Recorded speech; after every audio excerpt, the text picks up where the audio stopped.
اللہ اللہ اللہ اللہ. ہمارے پیر مرشد جلوہ فرما ہوئے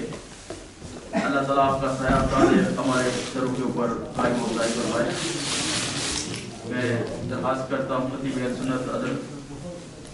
علامہ صاحب کو ماشاء اللہ اپنے انداز میں ہمارے عالم حضرت کو ماشاء اللہ خصوصی دعوت بھیجوں گی. بسم اللہ الرحمن الرحیم.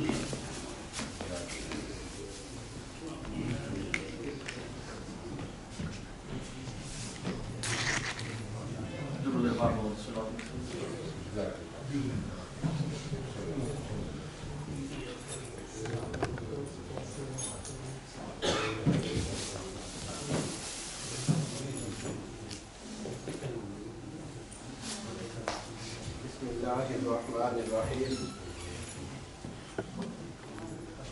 حضرات گرامی، ہماری خوش قسمتی ہے کہ ہمارے مسجد الکرم کے اندر اتنی بڑی روحانی شخصیت تشریف لائی ہے. میں جامع مسجد الکرم انتظامیہ کی طرف سے، اپنے تمام دوستوں کی طرف سے آپ کو دین کی عطا گرائی سے خوش کہتا ہوں کہ آپ اپنا قیمتی وقت نکال کر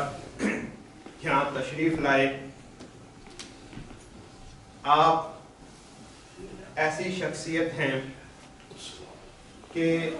ان کا ہی فرمانے عالی شان ہے کہ آپ نے فرمایا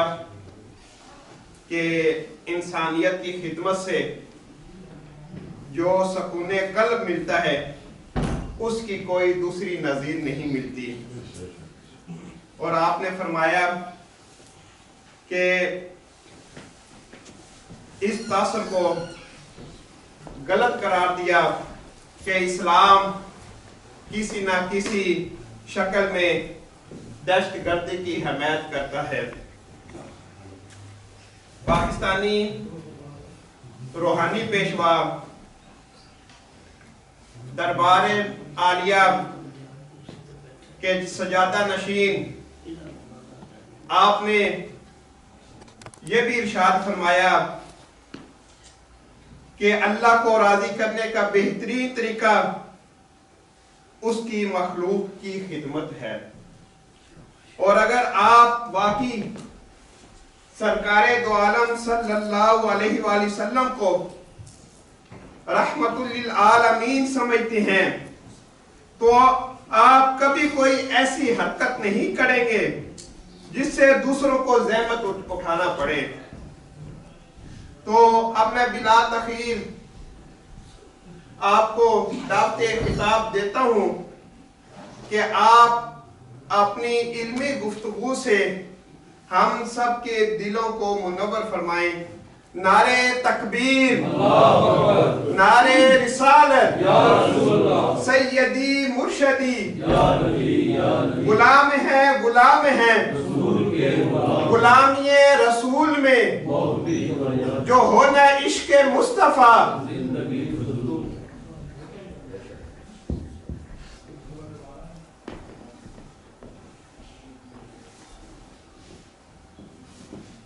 السلام علیکم ورحمۃ اللہ وبرکاتہ. الحمدللہ رب العالمین والصلاة والسلام علی اشرف الانبیاء والمرسلین. اما بعد فقد قال اللہ تعالی فی القرآن العظیم اعوذ باللہ من الشیطان الرجیم بسم اللہ الرحمن الرحیم وَرَفَعْنَا لَكَ ذِكْرَكَ. صدق اللہ و صدق رسولہ النبی الکریم ونحن علی ذلک من الشاہدین والشاکرین والحمد للہ رب العالمین. تمام تعریف اللہ وحدہ لا شریک کے لیے، اسی کی خاطر اسی کو سجتی ہے، اسی کے لیے لائق ہے کہ جس کے سوا کوئی عبادت کے لائق نہیں. جو بڑا مہربان ہے، بہت کریم ہے، حد سے زیادہ نوازنے والا، کرم فرمانے والا، توبہ کو قبول فرمانے والا، گناہوں کا معاف فرمانے والا، درجات کا بلند فرمانے والا، بے پناہ بلند و بالا شانوں والا بادشاہ کہ جس کے فضل و کرم کی نہ تو کوئی انتہا تھی، نہ ہے اور نہ ہو سکتی ہے، جس کا فضل اس کے غضب کے اوپر حاوی ہے، جس کے کرم کے ساتھ سارے معاملات مشروط ہیں کہ جسے وہ دینا چاہے کوئی روک نہیں سکتا اور جسے وہ روک دے کوئی دے نہیں سکتا۔ اور بے پناہ درود و سلام ہمارے آقا مولا، ہماری جانوں کے بادشاہ، حاضر و ناظر، مختار کل، اللہ کریم کے حبیب صلی اللہ علیہ وآلہ وسلم کی ذات اعلیٰ کے اوپر کہ جن کے مقام کو، جن کی شان کو اور جن کی حقیقت کو آپ کے رب کے علاوہ کوئی اور جانتا نہیں، جن پہ درود و سلام بھیجتا ہے تو اللہ کریم، جن کی آنے والی آن کو پہلی آن سے بلند تر فرما رہا ہے تو اللہ کریم، جن کے چہرہ مبارک کو ہر وقت، ہر لحظہ، ہر آن اپنی نگاہوں کا محور و مرکز بنا کے رکھے ہوئے ہے تو اللہ کریم، جن کے ذکر پاک کو خالصتاً آپ ہی کی خاطر بلند فرمانے کا اعلان فرمائے تو اللہ کریم، جن کی اطاعت کو اپنی اطاعت قرار دے تو اللہ کریم، اور جن کی اتباع کو اپنی عبادت، اپنی بندگی قرار دے تو اللہ کریم، اور ہم سب کو ہر وقت، ہر لحظہ، ہر آن اپنے مولا کریم سے یہی دعا مانگنی چاہیے کہ ہمارے کریم رب ہم سب کے حال پہ رحم فرما، کرم فرما، احسان فرما، اور ہم سب کو اپنے حبیب صلی اللہ علیہ وآلہ وسلم کی ایسی کامل اتباع نصیب فرما کہ جو ذریعہ بن جائے ہم سب کے لیے اپنے آقا علیہ السلام کی خوشنودی کو پاتے ہوئے اپنے رب کی رضا کو حاصل کرنے کا، کہ کامیابی اگر کسی چیز کو کہا جا سکتا ہے، کامیابی اگر کسی چیز کا نام ہے تو وہ صرف اور صرف ایک ہے کہ ہم اپنی حیات کے مقصد کو، اپنے دنیا میں آنے کے مقصد کو، اپنے رب کے اس فرمان مبارک کے عین مطابق زندگی گزاریں کہ وہ فرماتا ہے کہ تمہاری پیدائش کا مقصد صرف اور صرف ایک ہے، تمہیں صرف ایک چیز کے لیے بھیجا گیا ہے کہ تم جب دنیا سے واپس آؤ تو کامیاب ہو، کس حالت میں کامیاب ہو، تو میری ایسی خالص عبادت کرو، ہر وقت، ہر لحظہ، ہر آن اپنے لمحات کو اس انداز سے گزارو کہ کوئی لمحہ ایسا نہ ہو جو رسول اللہ صلی اللہ علیہ وآلہ وسلم آپ علیہ السلام جس شان کے ساتھ تشریف لائے ہیں کہ جو رسول اللہ صلی اللہ علیہ وآلہ وسلم تمہیں دے وہ لے لو، اور جس سے آپ صلی اللہ علیہ وآلہ وسلم تمہیں روکے اس سے رک جاؤ۔ رسول کریم شہنشاہ العالم صلی اللہ علیہ وآلہ وسلم آپ کی آمد پاک، اللہ کریم قرآن کریم میں آپ کی آمد پاک کے بارے میں فرماتے ہیں کہ ہمیں مخاطب فرماتے ہوئے کہ تمہارا کوئی حال نہیں تھا، تم لوگ باہم دشمنیوں کا شکار تھے، نفاق کا شکار تھے، نفرتوں میں تھے، تقسیم ہوئے تھے، اور اس حال میں اس حد تک آگے بڑھ گئے تھے کہ قریب تھا کہ تم دوزخ پہ گر پڑتے، دوزخ کے دہانے پہ پہنچ چکے تھے کہ رسول اللہ صلی اللہ علیہ وآلہ وسلم آپ علیہ السلام اس شان کے ساتھ تمہارے درمیان دونوں مفروض ہوئے کہ تمہیں دوزخ سے گرنے سے بچا کر جنت کا راستہ دکھا دیا۔ جنت کے راستے کے بارے میں رسول اللہ صلی اللہ علیہ وآلہ وسلم آپ کی آمد پاک کے بارے میں اللہ کریم نے یوں فرمایا کہ تم دشمنیوں میں کا شکار تھے، نفرتوں کا شکار تھے، باہم آپس میں ایک دوسرے سے بغض رکھتے تھے۔ رسول اللہ صلی اللہ علیہ وآلہ وسلم اس شان کے ساتھ تشریف لائے کہ تمہیں باہم آپس میں بھائی بھائی بنا ڈالا، اور جنت کا راستہ اس انداز سے کہ ہم سب کو پتہ ہے کہ آپ صلی اللہ علیہ وآلہ وسلم آپ محسن انسانیت ہے، اسلام سراسر سلامتی کا دین ہے، اسلام رسول اللہ صلی اللہ علیہ وآلہ وسلم جیسے مجھ سے قبل حضرت علامہ صاحب فرما رہے تھے کہ انسان ہمیں اس انداز سے مزین کرتا ہے کہ رسول اللہ صلی اللہ علیہ وآلہ وسلم آپ فرماتے ہوئے نظر آتے ہیں کہ مسلمان مومن جس کا میرے ساتھ تعلق ہوگا وہ دنیا کے کسی بھی گوشے میں ہوگا، دنیا میں کہیں بھی ہوگا، آپ صلی اللہ علیہ وآلہ وسلم آپ فرماتے ہیں اس کے وجود سے لوگوں کو نفع پہنچے گا، وہ کبھی کسی کو نقصان دینے والا نہیں ہوگا بلکہ لوگوں کو نفع دینے والا ہوگا۔ آپ صلی اللہ علیہ وآلہ وسلم کی آمد پاک کے بارے میں رب تعالیٰ نے فرمائی اس انداز سے کہ آپ صلی اللہ علیہ وآلہ وسلم اس شان کے ساتھ وہ ویلیوز وہ اقدار لے کے آئے، تشریف لائے کہ دنیا میں ایک ماحول بن گیا۔ آپ صلی اللہ علیہ وآلہ وسلم، مجھے آپ کو ہم سب کو پتہ ہے کہ اللہ تعالیٰ نے قرآن کریم میں فرمایا کہ جب تک تم اپنے ہر معاملے میں رسول اللہ صلی اللہ علیہ وآلہ وسلم آپ کو اپنا حاکم نہیں مان لیتے اس وقت تک تم صاحب ایمان نہیں ہو سکتے۔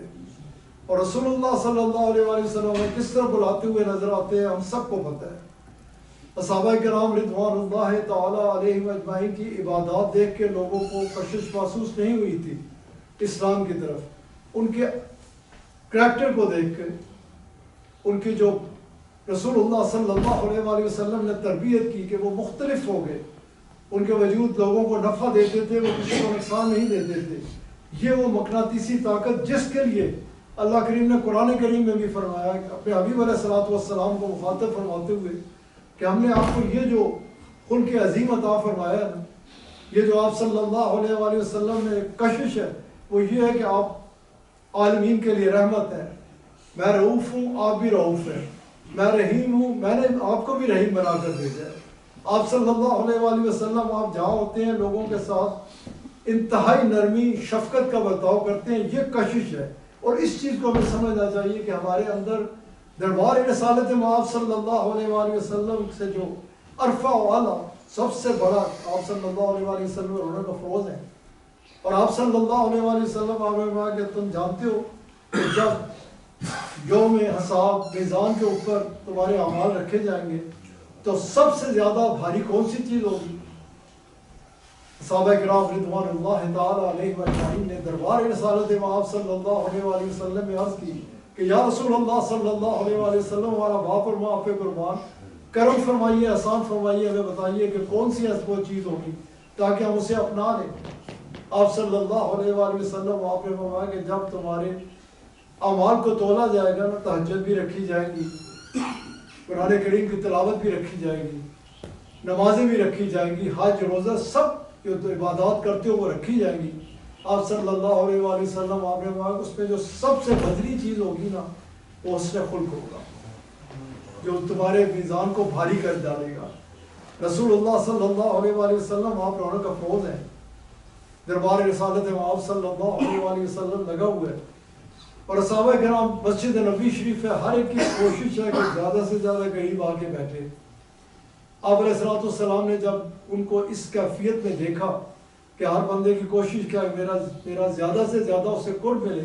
آپ صلی اللہ علیہ وآلہ وسلم نے فرمایا کہ تمہیں اس چیز کی خبر ہے کہ تمہارا کون سا ایسا عمل ہوگا کہ کل قیامت کے بعد جنت میں میرا سب سے زیادہ قرب کچھ نصیب ہوگا۔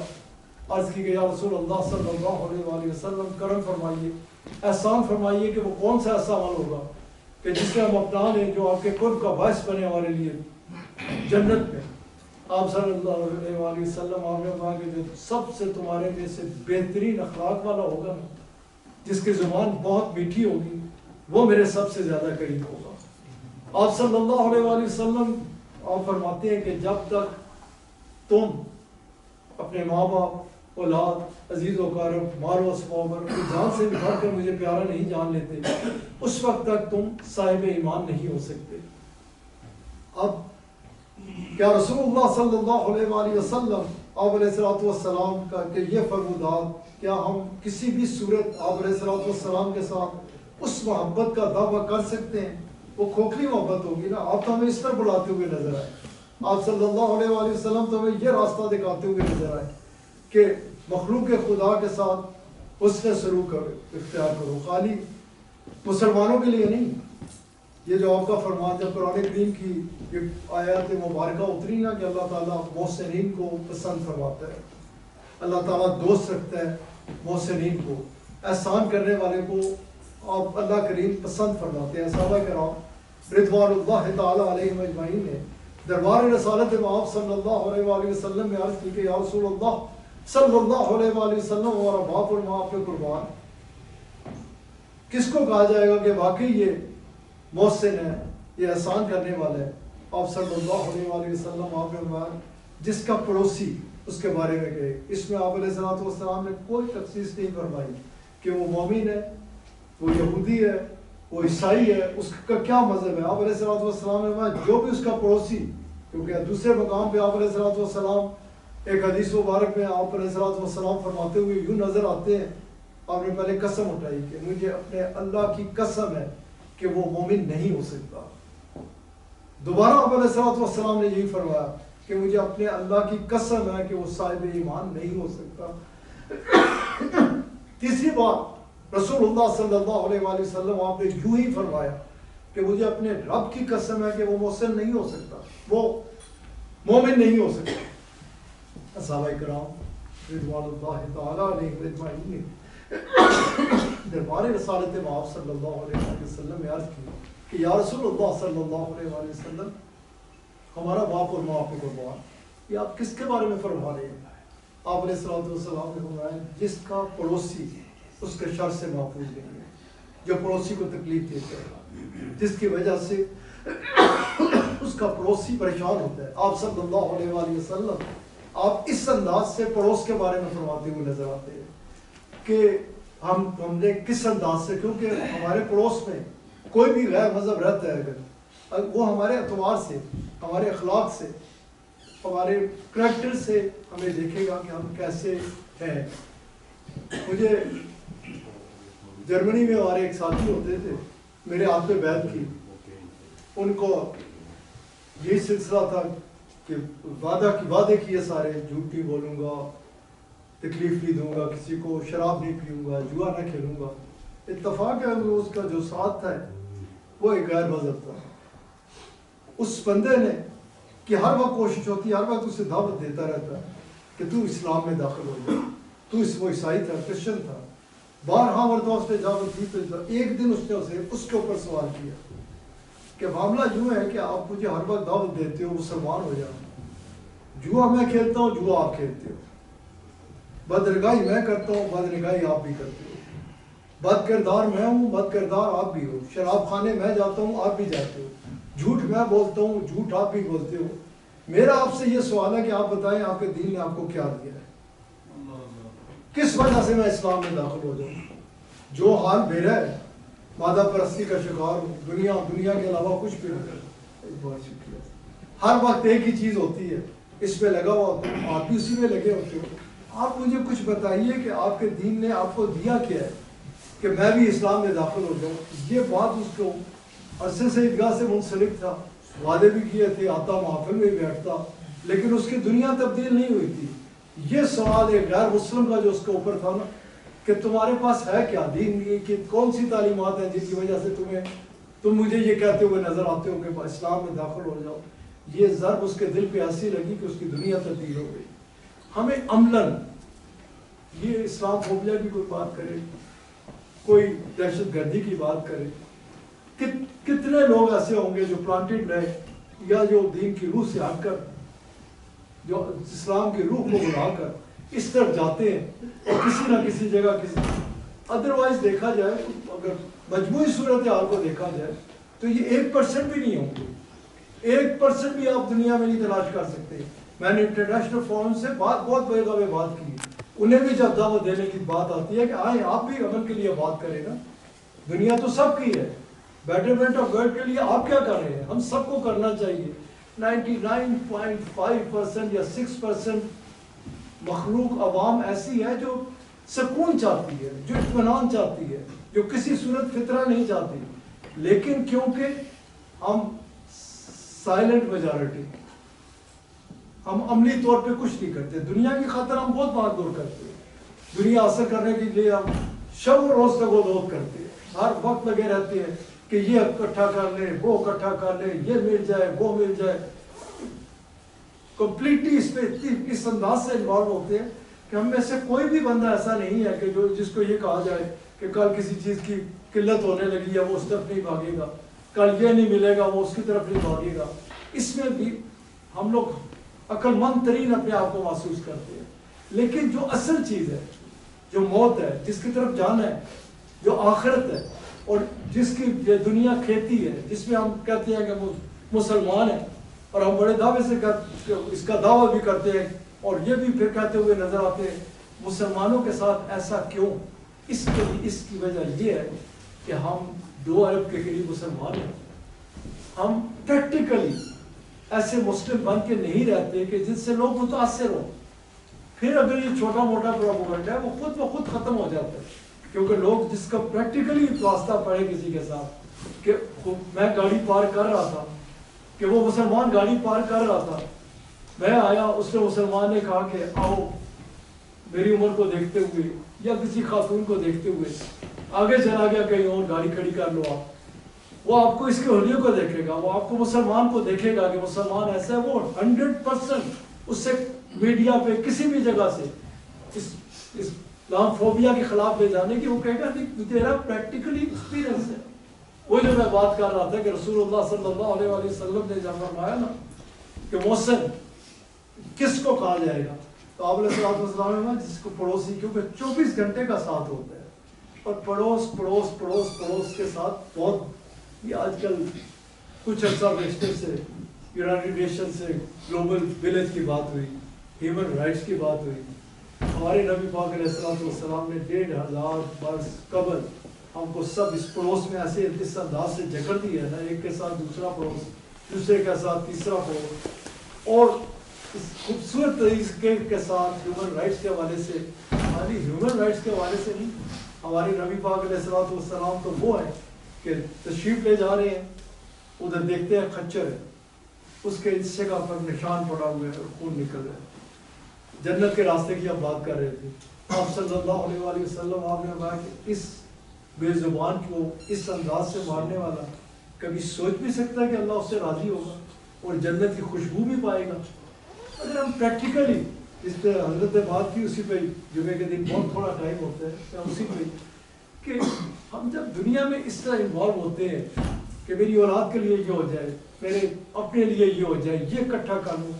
ہم اس طرف کیوں نہیں اٹھاتے قدم کہ ہمارا رب ہمارے سے راضی ہو جائے؟ میری قبر، ہم کہتے ہیں، میں اکثر جگہ پہ کہتا ہوں میرے پاس بے شمار مخلوق آتی ہے، میرا پلازا، میری کار، میرا گھر، میری زمینیں، میری کرسی، ہارڈلی کوئی اس طرح والے سے آتا آگے بات کرتا ہے کہ میری قبر ہے، تو قبر ہی نا، ہماری الٹیمیٹ جو ٹھکانہ ہے وہ قبر ہے، جس کے بارے میں صحابہ کرام رضوان اللہ تعالی علیہم اجمعین جب کسی قبرستان سے، قبر کے پاس سے گزرتے ہیں نا، تو کیونکہ وہ رسول اللہ صلی اللہ علیہ وآلہ وسلم کا تربیت یافتہ، وہ ادھر کھڑے ہو کے رونا شروع کر دیتے، اتنا روتے کہ ہچکی باندھ جاتی، پوچھنے والا پوچھتا کہ ادھر آپ کا کوئی بہت قریبی عزیز دفن ہے؟ وہ کہتے نہیں، میرا کوئی قریبی عزیز تو ہمیں پتہ بھی نہیں کس کی قبر ہے، لیکن میرے نبی پاک علیہ السلام اکثر ہمیں فرماتے ہیں یہ پہلی امتحان کا ہے، یہ پہلا ٹھکانہ ہے،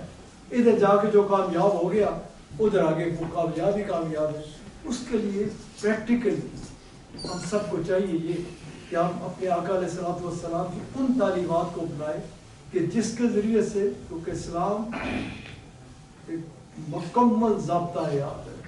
اسلام ہمیں پوری روشنی دیتا ہے کہ بطور پڑوسی کیسے رہنا ہے، بطور باپ کیسے رہنا ہے، بطور ماں کیسے رہنا ہے، بطور بیٹی کیسے رہنا ہے، بطور بیٹا کیسے رہنا ہے، کمپلیٹ کوڈ آف لائف ہے، ہر چیز کی مکمل رہنمائی موجود ہے۔ افسوس یہ ہے کہ ہم اپنی عقل کے دورے دلاتے ہیں اور ہم سمجھتے ہیں کہ اس طرح نہیں، ہمیں قرآن کریم کی طرف رجوع کرنا ہے، احادیث مبارکہ کی طرف رجوع کرنا ہے۔ جب ہم ادھر رجوع کریں گے تو ہمیں بڑی خوبصورتی سے جنت کا راستہ اس انداز سے نظر آتا ہے کہ رسول اللہ صلی اللہ علیہ وآلہ وسلم، وقت ختم ہو گیا، میں بات سمیٹتا ہوں، آپ صلی اللہ علیہ وآلہ وسلم آپ فرماتے ہوئے نظر آتے ہیں کہ ایک شخص ہے بے تحاشا گناہ کیے ہوئے، پہاڑوں کے مانند اس سے گناہ لاد رکھے، ایک سڑک پہ جا رہا ہے، راستے میں جا رہے ہیں. آپ صلی اللہ علیہ وسلم فرماتے ہیں کہ ادھر اس نے دیکھا ایک حدیث مبارک میں کانٹے کی جھاڑی کا ذکر ہے. ایک جگہ پر فرماتے ہیں کہ کوئی بھی ایسی چیز ہے جس سے پیچھے آنے والا کوئی بھی آنے والا ہے, مخلوق خدا میں سے کوئی بھی آ رہا ہے, وہ کانٹا اسے چپ سکتا ہے, وہ پتھر سے ٹھوکر کھا سکتا ہے, اسے وہ اس کے اوپر پیر آ سکتا ہے, وہ سلپ ہو سکتا ہے. آپ صلی اللہ علیہ وسلم فرماتے ہیں کہ اس شخص نے جو اتنا گناہ گار تھا کہ پہاڑوں کی مانند اس نے گناہ لاد رکھے تھے, آپ علیہ الصلوۃ والسلام فرماتے ہیں وہ رکا, پہلے جانے لگا اپنے آپ کو بچا کے رائٹ لیفٹ سے یا اوپر سے پھلانگ کے, پھر اس نے 1 منٹ کے لیے رکا کہ میرے پیچھے کوئی آئے گا مخلوق خدا میں سے. اس کے ذہن میں یہ نہیں تھا میرے والدین آئیں گے, میری اولاد آئے گی, کوئی مسلمان مومن آئے گا. اس نے کہا مخلوق خدا میں سے کوئی آئے گا,